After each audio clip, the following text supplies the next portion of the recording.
Good evening. Good evening. Hey, this is Jalen Martinez, aka the Suburban Grower. Today, I want to start the process of updating each and every tree that I have. If you guys seen, I went ahead and reviewed my peach tree, and I'm glad you guys got a chance to see the harvest. Today, we're going to move into the lemon and orange varieties.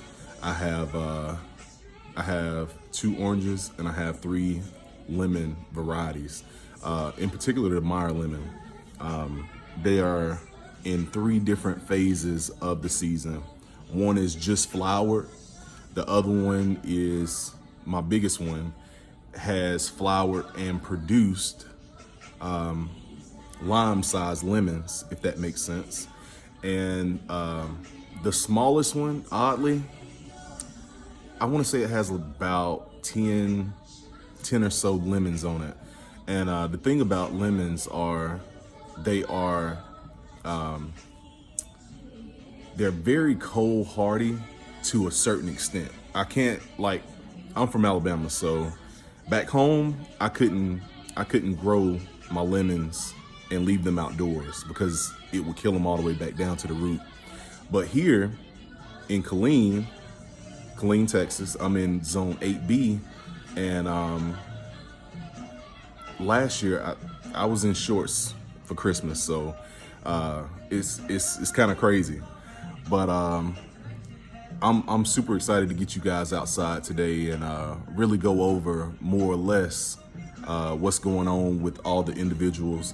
I have one of my Meyer lemons in the ground, and I also have my Arctic Frost in the ground, which means these guys will be exposed to the elements from January 1st to the end of the year. You know what I'm saying?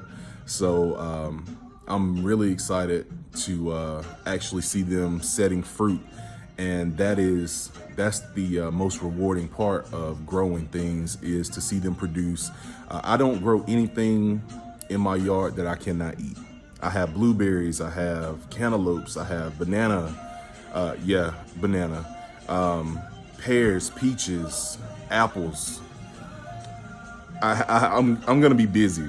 Let's just put it that way. I'm gonna be busy. But without further ado, I'm just trying to get all of the big stuff out, so whenever I get outside, I don't have to really do a whole lot of talking. It's just more or less showing you the fruit set, showing you how to top dress the soil, showing you how to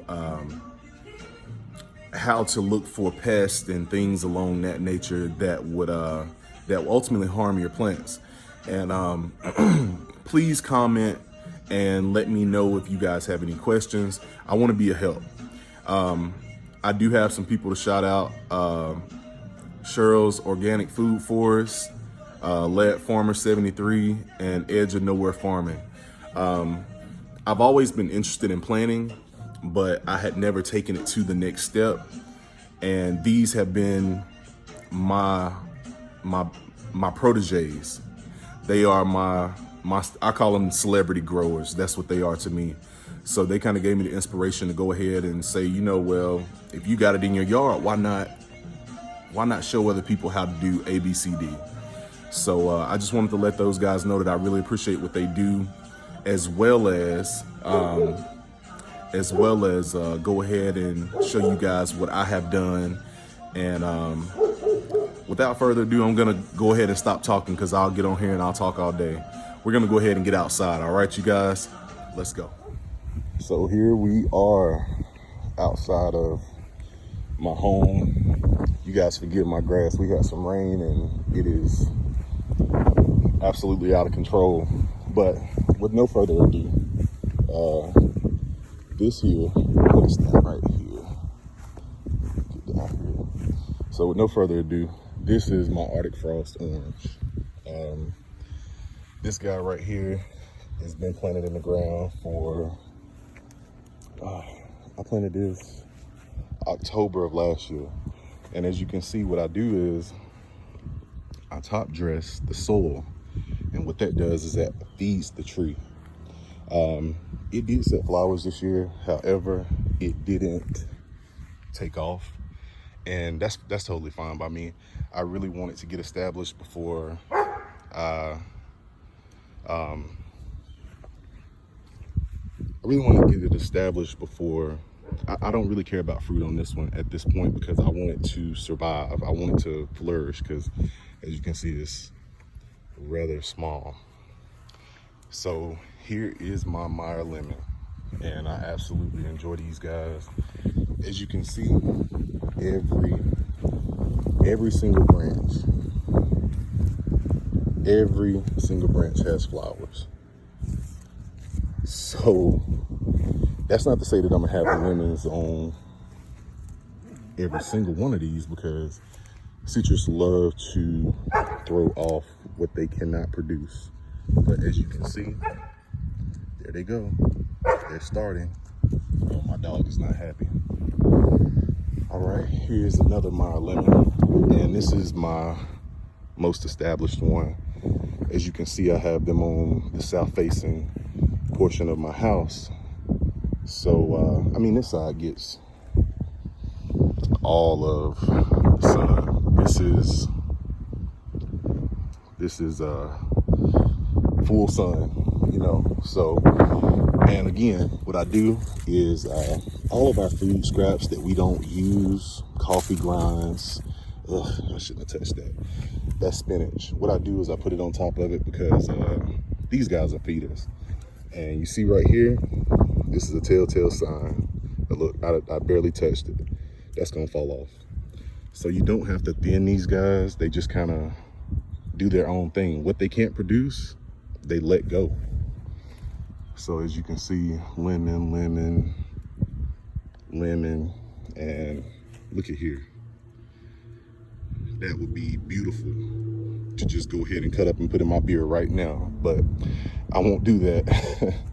I want some for Thanksgiving. That's my ultimate goal.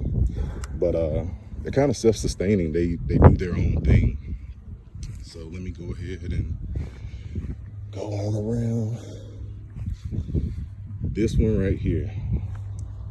Now I'm gonna tell you something.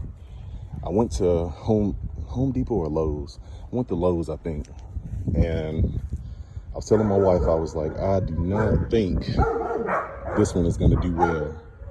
But one thing about these guys, as you can see, you already have lemons here, all the way down. Look at this. Look at that. I got a little bit of scab going on right there, but I'll come out here and wash that off so that these guys can flourish. But just look at the fruit set. Look at the fruit set on this. I'm gonna leave it. I'm not gonna mess with it. Just gonna let it do its thing. And again, I know this probably looks disgusting, but it's part of it. That's a whole broccoli stalk. I just took it out here. I let it dry completely out. And what I do is I come out and I put another layer of soil over it. And that's what I call top dressing. I just top dress the soil and let it do its thing. But it will do this all year. It will flower, take one or two fruit, and then it'll go on back to dropping and producing again. So as you can see, it'll drop, and before long, this whole branch will have flowers on it again. So we're gonna go ahead and move over here to this Valencia orange. Now, honestly, this is probably the most expensive tree that I have bought at one time. And as you can see, loaded. Now, this guy probably started off with, man, probably about 200 or so flowers. And like I said, what it does is it'll start dropping fruit that it knows that it can't support. You can see the ends right here where it has pretty much dropped those. And what'll end up happening is, believe it or not, before it's all said and done, it'll come on back out and re-leaf again. What's going on, man? All right, how you doing, brother? Good, good. So what I do again, I like to use organic stuff because I'm not knocking fertilizer at all. You got to do what you got to do. But look at this. These are whole vegetables that I put in here. Look at this banana peel. If you don't think this stuff works, look, disintegrate it. Put it in there, let the sun cook it. I'll water it, and it'll be fine. And what I found out is, let me try to turn this camera around. Anyway, I'm just gonna go with it. What I found out about these guys are you cannot water them like you would, for instance, a cantaloupe. That's my banana in the middle. This cantaloupe is pretty much just trying to take over this whole pot. But you can't water them heavily. They like to completely dry out. And whenever that happens, that's whenever you go ahead and get them watered in. As you can see, this soil is dry, but it rained yesterday. So if you want to look down here, see how all of that soil is wet and moist. So if I continue to water, we would go on to have issues. And you don't want issues with citrus because they're just like kids. They let you know what they do and don't like.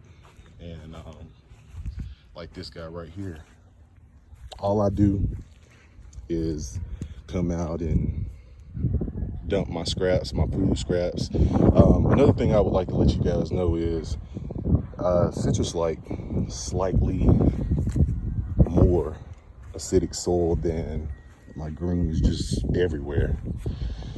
But citrus like just a little bit more acidic soil. And like I mentioned earlier, they are super heavy feeders. So you want to take care of them because otherwise you're going to have issues, and nobody wants issues. This one was bought with no flowers on it. Honestly, I thought it had missed its flowering stage, but as you can see, man, this is starting to look like probably what's going to end up being my most productive and ultimately the best Meyer lemon that ends up doing well. Over there, I don't know if you can see them, I got my blueberries over here. And again, you guys, please don't judge me for my grass, but I'm definitely gonna go ahead and get with that. The only thing I don't like is, you see that right here? I don't even know what that is, but I'm almost certain that it came from some scraps that I came out here and threw. My little blueberries out here trying to put on some fruit. Well, not trying to, they definitely are. Oh, those dried up. Let's go ahead and get those out. But yeah, you guys, stay tuned and we're gonna do this thing together. I know it's trying times, but just trying to give you guys something to think about, because if you have your own land, you can be doing this. You can be doing this. Anybody can be doing this. This is an apple tree. You know, can't nobody tell me I can't grow on my own land. There's an apple tree, apples on it, you know. So you guys stay tuned, and we're gonna go ahead and take off with this thing. And yeah, man, just stay in touch with me, and we're gonna go ahead and continue each and every day to get update videos with these trees. And hopefully I won't buy another lemon tree this this year, because they're not cheap. But thank you guys. Suburban Grower here. You guys have a wonderful evening. I'm about to go in because I am about to burn up. Have a blessed day, guys.